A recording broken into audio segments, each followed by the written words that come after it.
लगभग 3-3:30 के आसपास मेरे को सिक्योरिटी गार्ड का कॉल आया कि डैम में ज़्यादा पानी का फ्लो आ गया। तो मैं ऊपर जाके देख लेता हूँ। जब मैं वहाँ देखने गया तो वो बहुत ही खतरनाक था। मैं गांव से थोड़ा बाहर गया। जब वहाँ पर पहुँचे तो और भी लोग पहुँच गए थे, लेकिन जो वहाँ जिस जगह पे हम बैठे थे वो पूरा हिल रहा था। ऐसा मौका था कि उस वक्त हर आदमी को अलर्ट करना बहुत जरूरी था। नदी नालों से दूर रहे, मलाना डैम फट गया है। अटेंशन प्लीज, सब लोग नदी नाले के पास रहने वाले सभी भाइयों से निवेदन है कि वो सुरक्षित स्थान पर जाएं। और मलाना बंद डैम फट गया है।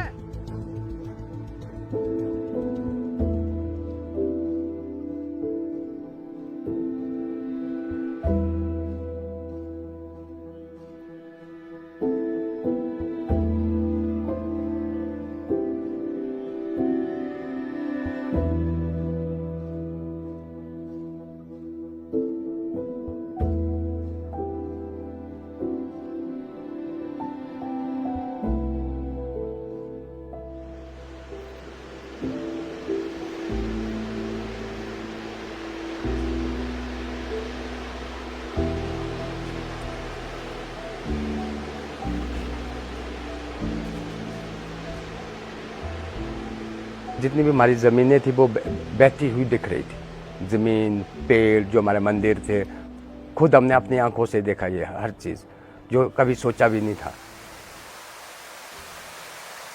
न्यूली से लेकर या शक्ति मरोड़ से जहाँ से ये रिवर स्टार्ट होती है और इधर जीवा नाला जो 2 स्ट्रेच है पीछे इसके, वहाँ से लेकर पूरा का पूरा जो पूरा कैचमेंट एरिया है इसका ब्यास रिवर के साथ मिलता है, पूरा का पूरा प्रभावित है। ये जो आप देख रहे हैं सामने, ये ज़मीन हमारी मलकिती है। कम से कम 18-19 बीघे ज़मीन जो है हमारी फ्लड में बह गई है। इस ज़मीन में लगभग 300-350 पेड़ जो है इसके पलम और नाशपाती के थे।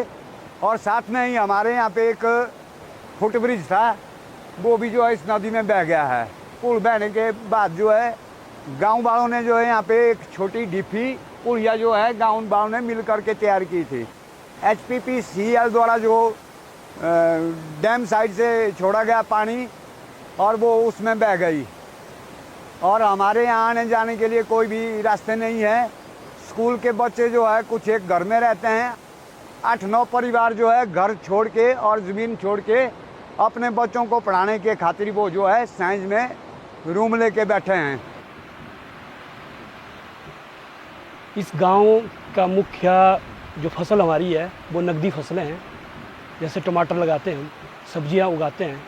उसकी कनेक्टिविटी के लिए हमारा ये सैन से लेकर बख्शाल तक एक रोड था। पिछले वर्ष जब डैम से अत्यधिक पानी छोड़ा गया तो उसमें भी ये रोड आधा कट चुका था। फिर सरकार के प्रयासों से दोबारा पंचायत ने इस रोड को बनाया। इस वर्ष 1 अगस्त को जब भारी मात्रा में दोबारा डैम से पानी छोड़ा गया तो लगभग 800 मीटर का हिस्सा उसमें ख़त्म हो गया। उसके कारण लाखों का नुकसान हुआ। जो साल भर की हमारी मेहनत थी वो उस सड़क के कारण हमारे सारी फसल, नकदी फसल खेतों में ही सड़ गई। हमारी सेंज घाटी की जो 15 पंचायतों का एक व्यवसायिक के अंदर है, सेंज बाजार है, पूरा का पूरा तहस नहस हुआ है। 3-4 मंजिला मकान था, नीचे 5 शटर थे। 3 शटरों में हम खुद दुकान करते थे, 2 शटरों में हमने किराए पे दे के रखी हुई थी। हमारा धागे का बिजनेस था, शूज़ थे, क्रॉकरी थी, मनियारी, हर चीज़ थी। हम लोग पिछले साल पूरे जितने भी 35-40 मकान है टोटल यहाँ चले गए हैं और ऐसा उजाड़ हो गया है। पर इसके बावजूद भी ये बोलते हैं कि हमारी वजह से ये नुकसान नहीं हुआ है। हम लोगों के पास कुछ एक दिनों के लिए आटा, राशन, चावल वगैरह बचा हुआ था। कुछ एक दिनों के लिए कुछ एक घरों में 2-3 टाइम का ही आटा राशन जो था बचा हुआ था। फिर गांव वालों ने जो है एक दूसरे की हेल्प की। किसी के पास चावल नहीं थे उनको चावल दिया, किसी के पास आटा नहीं था उनको आटा दिया। और बाद में जो सब घरों में जो है राशन वगैरह ख़त्म होने की कगार में था और लोगों ने जो है फिर साइंस जाना शुरू कर दिया। और 10 किलोमीटर दूर से जो है लोगों ने पीठ के ऊपर आटा राशन जो भी है राशन उठा करके गांव में पहुंचाया। कंपनी के वर्कर जो 33 लोग फंसे थे, उसमें 29 जो वर्कर थे वो डैम के दूसरी साइड को फंसे हुए थे। अब हमें डैम क्रॉस करके जाना है, तो डैम तो फटा हुआ, लेकिन डैम के अंदर में पूरा दलदल है। हम लोग तो अपनी ज़िंदगी की जान की बाजी लगा रहे हैं ना, हमें तो कुछ भी हो सकता था, हम तो उस दलदल में धंस भी सकते थे। बहुत ही टफ था, बहुत ही खतरनाक रेस्क्यू ऑपरेशन था जो टनल के अंदर से निकालना था।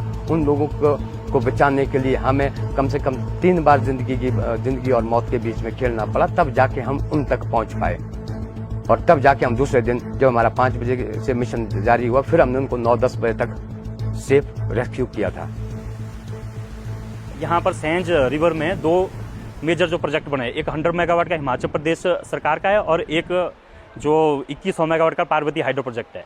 इन दोनों के जिस टाइम इसका काम चला, इन्होंने अनऑफिशियल तरीके से जो डंपिंग हुई है, इनकी एडिट्स हुई है, उसका जो डंप है रिवर के साइड ढेरों मक इन्होंने रखा। हालांकि हो सकता है इन्होंने उस टाइम कुछ एक साइट इनको डंपिंग साइट ली भी थी, लेकिन उसके बावजूद भी कुछ नदी के किनारे इन्होंने लाखों टन जो मक है वो डंप करके रखा हुआ। और अचानक ही जब 2023 में इतनी भारी बारिश हुई और इस नदी का जो स्तर है बढ़ गया कई गुना। जब हम रह रहे थे तो उसमें ऐसा आज तक के पिछड़ा इतिहास रहा, चाहे पुरखों का इतिहास भी रहा, तो उसमें यहाँ नदी का कोई भाव इस साइड को नहीं था। NHPC के द्वारा जब ये कॉलोनी स्थापित की गई थी तो उन्होंने अपने एरिया में पूरी प्रोटेक्शन दी। उन्होंने RCC वॉल लगाई, वायर क्रिएटर लगाए, तो उस कारण भी नदी का भाव इसी तरफ डाइवर्ट होता गया। जब डैम में जो पानी बढ़ गया था, जिसे हम ओवरफ्लो बोलेंगे, ओवरफ्लो होने के बाद जब डैम वालों ने देखा कि खतरा हमारे डैम को भी है, ये भी टूट सकता है, तो वहाँ सुनने में आया कि 5 गेट लगे हैं, जो HPPCL द्वारा जो है 5 गेट खुलवाए गए। और ज़्यादा नुकसान मैं कहूँगा नैनी डैम के कारण जो हुआ है। जब लास्ट ईयर इनके जो मलाना 2 है, इनके जो गेट थे वो ब्लॉक हो चुके थे, क्योंकि इन्होंने टाइम पे ध्यान नहीं दिया। तो इस बार क्या करते, जब 1 साल हुआ, 1 साल में क्या इन्होंने कोई निकासी के लिए कोई समाधान नहीं किया कि अगर हमारा दोबारा अगर गेट ब्लॉक हो जाते हैं या कोई ना कोई इमरजेंसी एग्जिट हमने रखना ही है। क्या उन्होंने किया? कुछ नहीं किया उन्होंने। सेंज प्रोजेक्ट HPCL का है 100 मेगावाट का, निहारनी का डैम। उनको शक्ति बड़ा पता लग गया कि शक्ति में पानी ज़्यादा आ गया ऑब्जर्वेटरी से। उन्होंने डैम का गेट खोल दिया। वहाँ से 10 किलोमीटर आगे जो है सिउंड में इनका है NHPC का प्रोजेक्ट, उस डैम को पता नहीं है। और जब पानी आया वो पीछे से उसके डैम का खूब उन्होंने भी खोल दिया, सेंज बाजार फिर इस बार बर्बाद कर दिया। यही आपके मलाना में हुआ। मलाना 2 को कैसे पता लगा पानी आ रहा है, उन्होंने गेट खोल दिया। वन वालों को क्यों नहीं लगा पता? ये क्या है, ये मैनेजमेंट कैसे मैनेज हो रहा है यार? ये तो सवाल है, इन पर सख्ती से काम होना चाहिए, इन्फोर्स करना चाहिए गवर्नमेंट को ये कि भाई ये क्यों नहीं करते हैं, कम्युनिकेशन क्यों नहीं करते हैं। ये तो ऐसे ही जैसे हम कर रहे हैं, पाकिस्तान के लिए हमने बम बना रखे हैं, है ना, खोल देते हैं बाखड़ा और पोंग डैम और कराची तक धूप लगी है और सारा इलाके फ्लड हो रहे हैं। ये तो अपने घर में भी हम ऐसा ही कर रहे हैं। इतना ज़्यादा पानी जो है ना, ये सिर्फ डैम की वजह से आया कि डैम वालों ने पीछे स्टॉक किया था, और जैसे ही पानी का भाव बढ़ गया तो उनको ये लगा कि क्लाउड बस्ट हो गया। अब ये तो पता नहीं कि क्लाउड बस्ट हो गया कि नहीं हो गया, क्योंकि उस पॉइंट तक तो हम लोग नहीं गए अभी। लेकिन जो उन्होंने कहा कि क्लाउड बस्ट हो गया और उसके कारण जो है पानी छोड़ दिया। जल्द से जल्द जो भी कंपनियां हैं इनके ऊपर कार्रवाई की जाए और उसकी पूरी छानबीन की जाए कि आखिर हुआ तो हुआ क्यों है। क्लाउड ब्लास्ट हुआ, मानते हैं क्लाउड ब्लास्ट हुआ, डैम क्यों फटा? डैम के ऊपर क्लाउड ब्लास्ट नहीं, क्लाउड ब्लास्ट पीछे हुआ, फिर भी वो डैम पूरा फट गया, क्यों फटा? जो तो बादल फटने की प्रक्रियाएं हैं वो तो हाई अल्टीट्यूड में होंगी, अब आगे ज़्यादा होंगी। ये तो न्यू नॉर्मल बनेगा।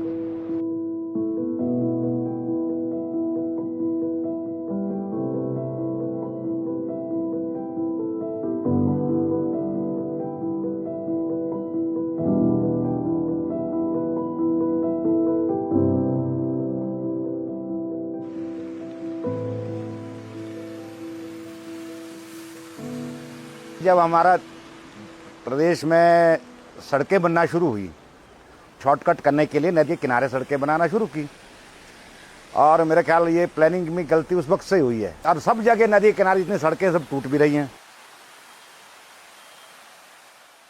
और जहाँ नदी के किनारे में पुराना सेटलमेंट होता है वहाँ थोड़ा सा प्लेन जगह होती है हमेशा। अब सड़क आ गई तो जंक्शन हो जाता है, मार्केट हब बन जाती है। सरकारों ने वहाँ पर जो है फिर स्कूल भी खोल दिए, हॉस्पिटल भी खोल दिए, आसपास के पहाड़ी के सारे लोगों को वहाँ फैसिलिटीज़ जो है, जो आपकी सार्वजनिक सेवाओं की वहाँ सुविधा शुरू कर दी। कई जगह पंचायत घर बना दिए।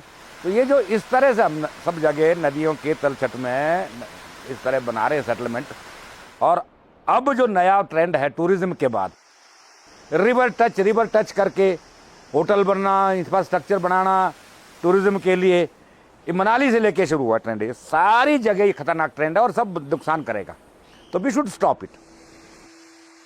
तो जो हिमालय जो है ये अभी शैशव काल में है, ये मेच्योर नहीं है, ये अभी युवावस्था में, और जो इसके जो प्राकृतिक जो इसके स्ट्रक्चर है वो अभी मजबूत नहीं है। इसलिए अगर हम इसके साथ जो अनसाइंटिफिक जो छेड़छाड़ कर रहे हैं, चाहे प्रोजेक्ट के नाम पे, चाहे 4 लेन के नाम पर, चाहे बड़े बड़े कंस्ट्रक्शन के नाम पर, हम जो अंधाधुंध इसके साथ छेड़छाड़ कर रहे हैं, तो इसकी वजह से भी ये जो है आने वाले समय में होता रहेगा। ये बड़ा चैलेंज का काम है। पिछले साल से इस साल तक इन्होंने कुछ भी नहीं किया। हम प्रशासन के पास भी जाते रहे, एनएचपीसी के साथ पास भी जाते रहे। एनएचपीसी वाले तो बोलते हैं कि हमारे पास तो कुछ 2-4 जो पढ़े लिखे हैं उनको भेजो हमारे पास बात करने के लिए, बाकी से हम कोई बात नहीं करेंगे। यहाँ से लगता हो लार्जी तक एरिया था, लास्ट ईयर जो यहाँ पर सैकड़ों बीघा जमीन लोगों की प्राइवेट लैंड चलेगी, घर चले तबाह हो गए, उसको रिस्टोर करना था, वो नहीं कर पाए। 1 साल हो गया, वो ना ज़मीनें बच पाई ना घर बन पाए। कहा जा रहा है कि इसको चैनलाइज किया जाएगा। अब चैनलाइज कितना ऑप्शन किया, कितना सही है या नहीं सही है, वो आने वाली टाइम में देखा जाएगा। वो अधिकारियों को भी, सरकार को भी उस चीज़ के लिए अभी तक वो कॉन्फिडेंट नहीं है कि हो पाएगा वो चीज़। उनको भी अभी तक, क्योंकि अभी तक इसलिए कोई पॉलिसी नहीं तैयार हो पाई है। डिस्ट्रिक्ट एडमिनिस्ट्रेशन है या जो ब्लॉक एडमिनिस्ट्रेशन लेवल पे, उनको कहा गया कि आप ड्रेजिंग करवाइए। उसके लिए एग्जीक्यूटिव कोई एजेंसी नहीं थी कि कोई एग्जीक्यूटिव कौन एजेंसी करेगा, जो टेक्निकल एजेंसी होती है, आईपीएस ठीक है, उनके पास इंजीनियर है, पीडब्ल्यूडी इंजीनियर जो है वो उसको एग्जीक्यूट कर ले, उसमें कितनी किस हिसाब से करना है आपको, वो कुछ नहीं था, कोई मापदंड नहीं थे उसके। उसने क्या कर दिया एडमिनिस्ट्रेशन ने, उन्होंने एक छोटा सा उसका टेंडर लगा दिया कि उसकी कोटेशन ले ली कि कितने भाई पर आवर के हिसाब से इसको ड्रेजिंग करेंगे तो कौन कम से कम रेट में डालेगा। तो उसके बाद उसके ऊपर सुपरविजन भी कोई नहीं था, कोई सुपरविजन नहीं था उसमें। किसने किया, वो ठेकेदार को दे दिया गया, सीधा पानी की तरह बहाया गया वो पैसा। कुल्लू जिला की सैंज घाटी की नदी में ड्रेजिंग कार्य का निरीक्षण करने पहुंची टीम का ग्रामीणों ने जोरदार विरोध किया। इस दौरान बहसबाजी होती रही। ग्रामीणों का आरोप है कि ड्रेजिंग के काम में उनकी सुनवाई नहीं हो रही है, उनकी अनदेखी कर ये कार्य किया जा रहा है। 2 मई से जो काम शुरू किया था मशीन द्वारा ड्रेजिंग का, आप मेरे पीछे देख रहे हैं, साथ में ही दरिया है और बीच में ड्रेजिंग उन्होंने फेंक के रखा, जो मक जो है नीचे से लेकर वहाँ तक फेंक के रखा है।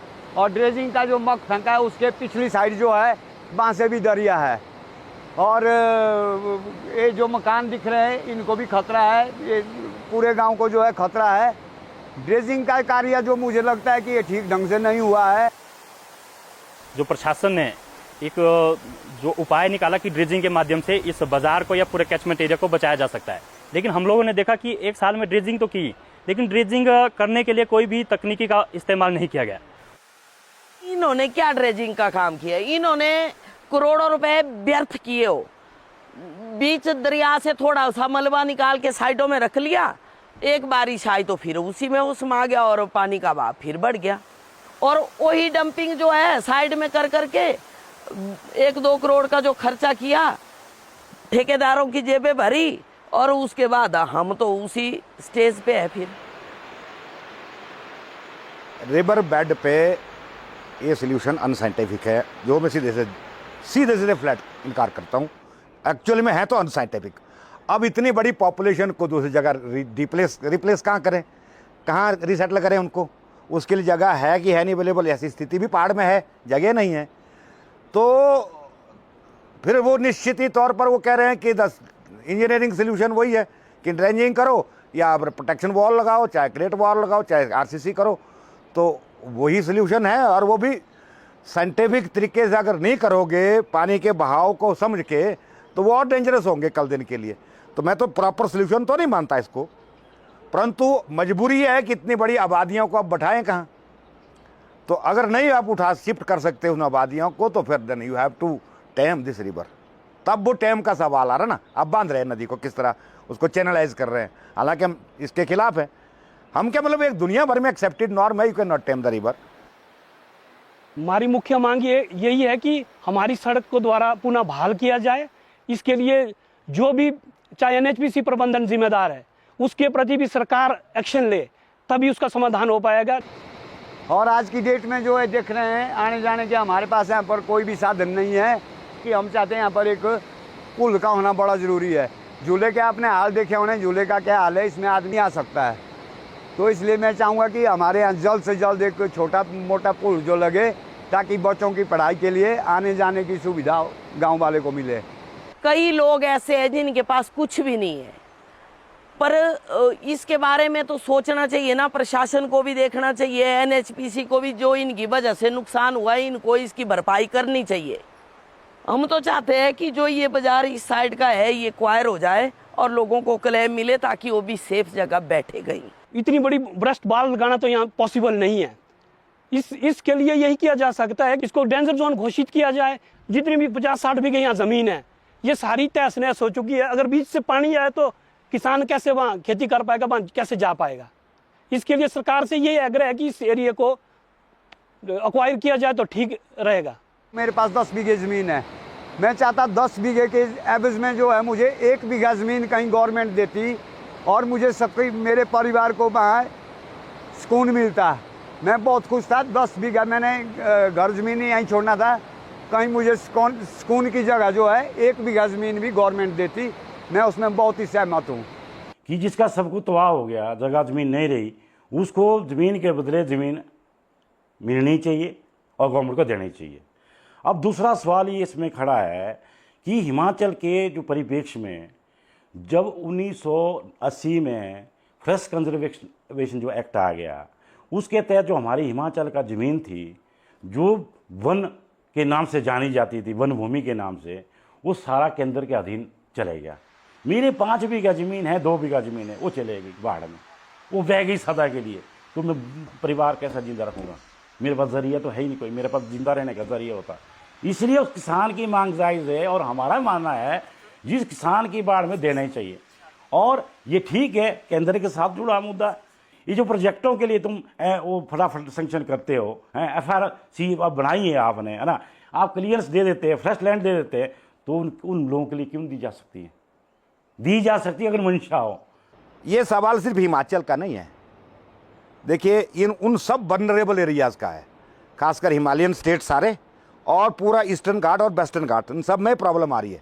हमारे यहाँ लोगों के बगीचे उड़ गए, घर चले गए, आबादियाँ चले गई। अब फिर उसी खतरनाक जगह पर फिर बसाओगे आप, फिर चले जाएंगे। जैसे कि अभी हाथीथान में हुआ, इस साल गिरी बिल्डिंग, इस साल फिर बनाई, फिर गिरी, तो वो करते जाएंगे हम। अब हमें करना क्या चाहिए कि वैज्ञानिक तरीके से अध्ययन करिए सेफर जगह, उसमें कानून के अंदर सोचना पड़ेगा कि कानून में क्या तरतीब हो, खासकर फॉरेस्ट कंजर्वेशन एक्ट और फॉरेस्ट एक्ट में। उसमें गवर्नमेंट ऑफ इंडिया को बाकायदा ये प्रस्ताव लाना पड़ेगा कि जो एनवायरमेंट डिस्प्लेस्ड पीपल है, ये पर्यावरणीय क्षतियों से डिजास्टर डिस्प्लेस्ड पॉपुलेशंस है, उनको रिसेटल करने के लिए कोई लॉ होना चाहिए। सरकार के पास डिटेल स्टडीज़ है, स्लाइड की परमानेंट स्लाइड की स्टडीज़ है, कहाँ से नाला वाटरशेड कहाँ से है, नाला कहाँ है, ये सब सरकार के पास अध्ययन है।